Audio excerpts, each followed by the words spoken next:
cut out before I even got to 2. Now we have to wait for that to come back.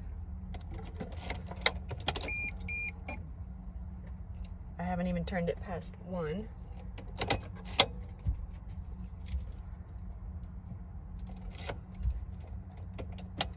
One, 2, 3.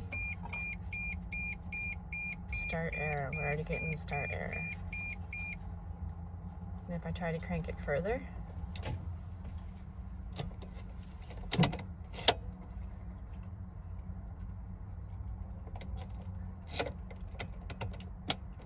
one, 2, 3. That's what we expect to see. I'm going to try to crank it on. Kills everything.